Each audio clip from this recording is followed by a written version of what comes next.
कल यानी 1 जून को संसदीय क्षेत्र 4 संसदीय क्षेत्र का विधानसभा और 6 लोक सीटों पर चुनाव होना है। हिमाचल के सभी 7,992 मतदान केंद्र में 1 जून को सुबह 7 बजे से मतदान शुरू होगा, जो कि शाम 6 बजे तक जारी रहेगा। चुनाव को निष्पक्ष और शांतिपूर्ण तरीके से संपन्न कराने के लिए निर्वाचन विभाग ने सभी तैयारियां पूरी कर ली है। प्रदेश में इस बार 80% मतदान का लक्ष्य रखा गया। वहीं मतदान केंद्रों के लिए पोलिंग पार्टियों को रवाना किया जा चुका है। हिमाचल में अंतिम चरण का मतदान कल 4 लोकसभा और मतदान केंद्रों के लिए पोलिंग पार्टियां रवाना हो गई हैं। सभी तैयारियां पूरी कर ली गई हैं। 4 लोकसभा और 6 विधानसभा सीटों पर मतदान होना है। तैयारियां पूरी कर ली गई हैं। सुरक्षा के पुख्ता इंतजाम हैं। तो ये बड़ी जानकारी है। जिलों में प्रशासन की तैयारियां लगभग पूरी हो चुकी हैं और कल अंतिम चरण का ये मतदान होना है। 7 चरणों में मतदान था, 6 चरण में मतदान संपन्न हो गए हैं। अब 7वां चरण यानी आखिरी चरण का मतदान कल होगा। 4 जून को नतीजे आ जाएंगे। जिसको जद्दोजहद करनी थी वो सभी सियासी पार्टियों ने की। अब कल का दिन जो है वो जनता का दिन है, यानी आप भी अपने मतदान का इस्तेमाल जरूर कीजिएगा।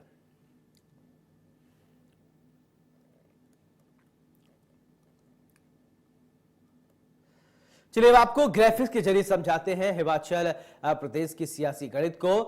हिमाचल में किस सीट पर कौन है। अनुराग ठाकुर हमीरपुर से चुनावी मैदान में है, उनके सामने फिर आप वर्सेस देख लीजिए। राजीव भारद्वाज, आनंद शर्मा, कांगड़ा लोकसभा सीट से राजीव भारद्वाज, आनंद शर्मा, कंगना रनौत, विक्रमादित्य सिंह मंडी लोकसभा सीट से आमने सामने चुनावी मैदान में हैं।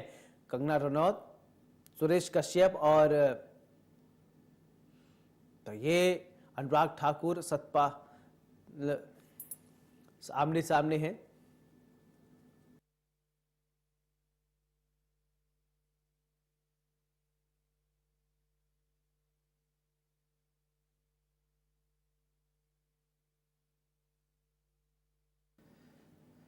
तो चले हिमाचल में किस सीट पर कौन है। शिमला लोकसभा सीट पर मुकाबला सुरेश कश्यप वर्सेस विनोद सुल्तानपुरी के बीच में मुकाबला है।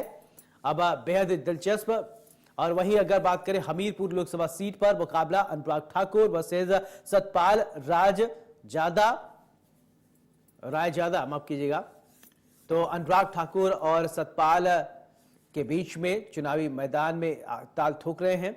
वहीं अगर कांगड़ा की बात करें, कांगड़ा लोकसभा सीट पर राजीव भारद्वाज, आनंद शर्मा आमने सामने चुनावी मैदान में है। हिमाचल में किस सीट पर कौन है। कांगड़ा लोकसभा सीट पर मुकाबला बेहद दिलचस्प है। आनंद शर्मा कांग्रेस के पुराने नेता हैं, राजीव भारद्वाज बीजेपी से उनके सामने चुनावी मैदान में है। और फिर वही कंगना रनौत की अगर बात करें मंडी से, विक्रमादित्य सिंह उनके सामने कांग्रेस की तरफ से चुनावी मैदान में है। अब इस बार देखना होगा कि जनता किस पर विश्वास जताती है। तो हिमाचल में किस सीट पर कौन है। अब ये ग्राफिक के जरिए हम आपको 4 लोकसभा सीटों के दिग्गजों के बारे में हम बता रहे हैं। अनुराग ठाकुर जो कि केंद्रीय मंत्री भी हैं और स्पोर्ट्स मिनिस्टर भी हैं, और इसके अलावा आनंद शर्मा पुराने नेता हैं, कद्दावर नेता हैं कांग्रेस के, और राजीव भारद्वाज का भी कद ऊंचा है। तो ये 4 लोकसभा सीटें जो है वो बेहद ही दिलचस्प कल की लड़ाई होनी है।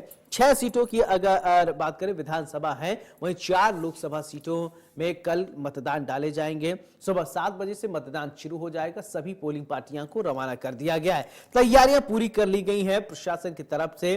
अब इसके बाद अब जनता की बारी है। कल 7 बजे से मतदान होगा। ये कहा जा रहा है कि हिमाचल प्रदेश में इस बार 80% अनुमान लगाया जा रहा है कि मतदाता अपने मताधिकार का इस्तेमाल करेंगे। तो हिमाचल प्रदेश अगर वहीं आनंद शर्मा और राजीव भारद्वाज की बात करें तो बीजेपी की तरफ से राजीव भारद्वाज चुनावी मैदान में है, आनंद शर्मा कांग्रेस की तरफ से चुनावी मैदान में ताल ठोक रहे हैं।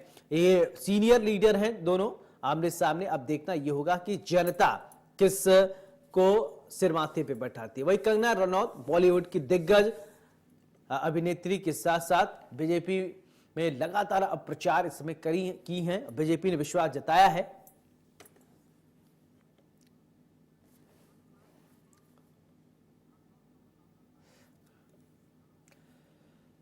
तो हमारे साथ अनुराग शर्मा ब्यूरो चीफ हमारे जुड़ गए हैं। बहुत बहुत स्वागत है अनुराग जी। सुमित राठौर संवाददाता हमारे साथ जुड़ गए हैं।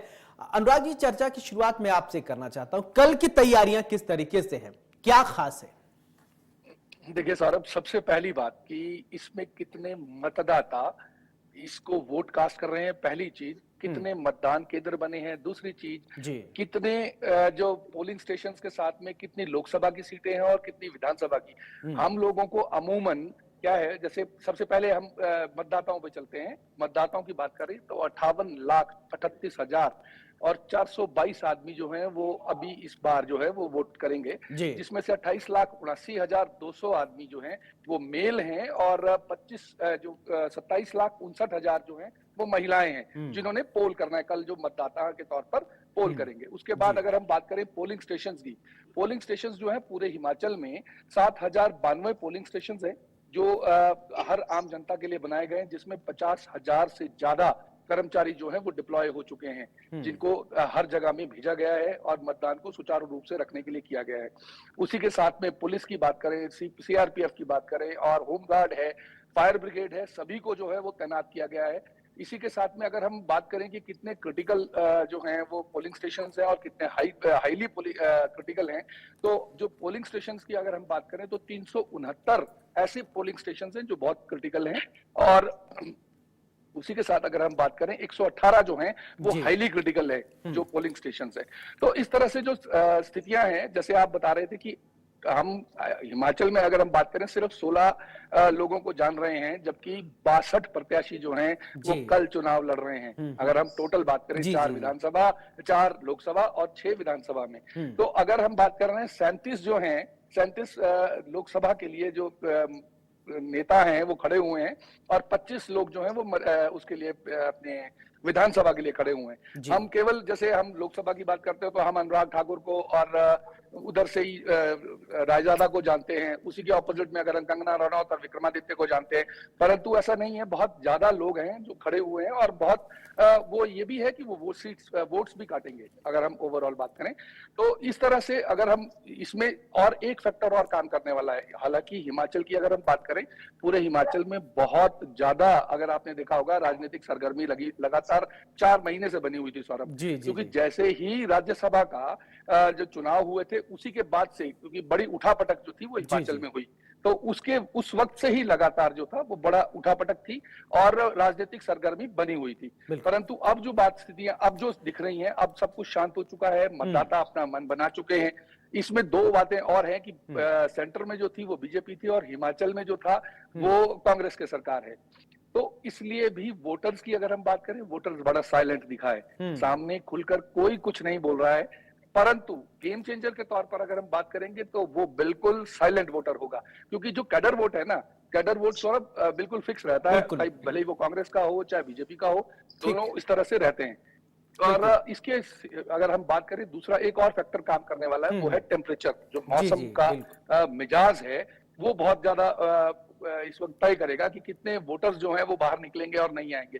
जैसे हम बात करें हमीरपुर की, आज हमीरपुर के नेरी क्षेत्र में 45.6 डिग्री जो है वो टेम्परेचर हिमाचल का सबसे ज्यादा रिकॉर्ड हुआ। बिल्कुल। और उसके साथ में बद्दी, ऊना, उसके साथ में मंडी और बिलासपुर, ये ऐसी जगहें हैं जहां पर बहुत ज्यादा गर्मी का प्रकोप है। बिल्कुल अनुराग जी, अगर बात करें देश भर में जो चुनाव हुए, यही एक फैक्टर रहा जो मतदान प्रतिशत कम हुए हैं, लोग घर से कम निकले हैं और शायद जैसा उसी तरफ आप इंगित कर रहे हैं 80% माना जा रहा है कि वोटिंग होगी। मैं आपके पास आऊंगा, सुमित राठौर भी हमारे सहयोगी जुड़े हुए हैं। सुमित, क्या अपडेट है कल के लिए आपके पास? जी सौरभ, यहाँ से जो है जिला प्रशासन द्वारा जो है पूरी तैयारियां कर ली गई हैं और जिला से जो जिस तरह से पोलिंग बूथ के ऊपर जो है यहाँ से टीमें रवाना होनी थी वो हो चुकी हैं। मैं आपको बताना चाहूंगा, हमीरपुर जिला में 532 पोलिंग बूथ जो हैं वो लगाए गए हैं और वहां पे पोलिंग बूथों पे जो 532 टीमें जो है आज यहाँ से रवाना की गई हैं और साथ ही इन्हें जरूरी दिशा निर्देश भी यहाँ से दिए गए। मैं आपको बता दूं कि इस कार्य के लिए HRTC की 95 बसों के माध्यम से जो है इन टीमों को जो है पोलिंग बूथों तक पहुंचाया जा रहा है। जी ठीक है अनुराग जी, मैं आपसे जैसा कि आप गर्मी के एक फैक्टर को लेकर बात कर रहे थे, चलिए उसको हम कंप्लीट कर लेते हैं, क्योंकि कल का दिन बहुत ही अहम इसलिए हो जाता है कि आप भी बता रहे थे बहुत ऐसे जगह है हिमाचल में जहां पर तापमान बहुत ज्यादा है। क्या हम मान के चले चुनाव आयोग ने जो कैंपेनिंग किया है, वैसे भी प्रधानमंत्री नरेंद्र मोदी का आप सुनते होंगे तो वो हमेशा एक बात कहते हैं, पहले मतदान फिर इसके बाद जलपान। क्या ये जो है वो देखने को मिलेगा? जनता जो है अपने घरों से निकलेगी, हिमाचल के लोग जो हैं वो पोलिंग बूथ पर पहुंचेंगे? ये हम संभावनाओं पे बात करें अनुराग जी। बिल्कुल, देखिए ये इस बार जो चुनाव है, मैं आपको जैसे मैंने पहले बताया कि हिमाचल में 4 महीने से उठापटक चल रही थी, इसलिए सभी लोग जितनों की बात करें वो बहुत जागरूक हैं। और सभी लोग हिमाचल में, एक्चुअली एक और वजह भी है, हिमाचल जो है पढ़ा लिखा राज्य है। अगर लिटरेसी रेट की बात करें तो बहुत हायर साइड में है। अगर हम जब इस चीज को हम कंपेयर करते हैं तो उस हिसाब से मतदाता बहुत जागरूक है। अगर हम इसी सारी चीजों को देखेंगे तो आपने ये देखना कि इस बार जो है लोग बहुत ज्यादा, जैसे आपने कहा कि 80% तक वोटिंग हो सकती है, बिल्कुल हो सकती है, बशर्ते मौसम साथ दे। इसमें वैसे अगर हम बताएं कि आज जो है वो एक और नोटिफिकेशन आई है जिसमें पश्चिमी विक्षोभ जो है वो सक्रिय हो रहा है, तो हो सकता है कि आज रात को कुछ जगहों में जो ऊंचाई के स्थान हैं, जैसे काजा और लाहौल स्पीति के ऊपर के इलाके हैं, वहां पर बर्फबारी हमें देखने को मिले, जिसकी वजह से जो उसके तराई के इलाके हैं हिमाचल के, उन जगहों में थोड़ी सी जो है वो ठंडक जो है महसूस होगी। टेम्परेचर 1 या 2 डिग्री जो है वो नीचे आ सकता है, उससे कहीं ना कहीं राहत मिलेगी। परंतु अगर सरकार की तैयारियों की बात करें, प्रशासन की तैयारियों की बात करें, तो प्रशासन ने सभी जगह में पानी की व्यवस्था की हुई है, सभी जगह में लोगों के लिए छायादार वो लगाए हुए हैं, टेंट्स की व्यवस्था की हुई है। इस तरह की कुछ छोटी छोटी चीजें उन्होंने ऐड ऑन की हैं। अगर हम बात करें कि किस तरह के पोलिंग जो स्टेशन बनाए गए हैं, उसमें 150 केंद्र ऐसे हैं हिमाचल में सौरभ, जो सिर्फ और सिर्फ महिलाएं रन करेंगी। जी, ये एक बहुत बड़ी बात है कि 150 पोलिंग स्टेशन में केवल और केवल महिलाएं होंगी। पुलिस बाहर जरूर तैनात होगी, उसमें भी महिलाएं जो हैं वो हो सकती हैं। आदर्श केंद्रों की बात करें तो कम से कम 133 ऐसे केंद्र हैं जो मतदान के लिए आदर्श बनाए गए हैं पूरे हिमाचल में। जी बिल्कुल। सुमित, एक सवाल मेरा आपसे कि देखिए, जब मतदान होते हैं, मतदान केंद्र के आसपास शरारती तत्व न घूमे, मतदान को प्रभावित न करें, इस लिहाज से किस तरीके से सुरक्षा की व्यवस्था की गई? साथ ही बताइए दिव्यांगों के लिए क्या और बुजुर्गों के लिए भी किस तरीके से व्यवस्थाएं की गई हैं? जी, यहाँ पे जो है, जिस तरह से मैंने आपको पहले कहा कि जो जिला प्रशासन द्वारा जो निर्वाचन अधिकारी हैं हेमराज बैरवा जी, उनके द्वारा जो है एक आज प्रेस नोट जारी हुआ है। उसके माध्यम से उन्होंने कहा है कि 100 मीटर के दायरे में जो है इस तरह की, जैसे प्रचार संबंधी और होटल हो गए या कोई ढाबा है, उस तरह की जो उनके प्रतिबंध रहेगा कल, और इसके लिए सख्त दिशा निर्देश आज दिए गए हैं। और साथ ही पुलिस को भी इस बारे में सख्त दिशा निर्देश दिए गए हैं हमीरपुर से। जी जी, चलिए सुमित, बहुत बहुत शुक्रिया। अनुराग जी, आपका भी बहुत बहुत शुक्रिया तमाम जानकारी के लिए। आप दोनों ने हमारे दर्शकों तक पल पल की अपडेट ये पहुंचाई, बताया किस तरीके से चुनाव होना है और क्या क्या व्यवस्थाएं की गई है। चलिए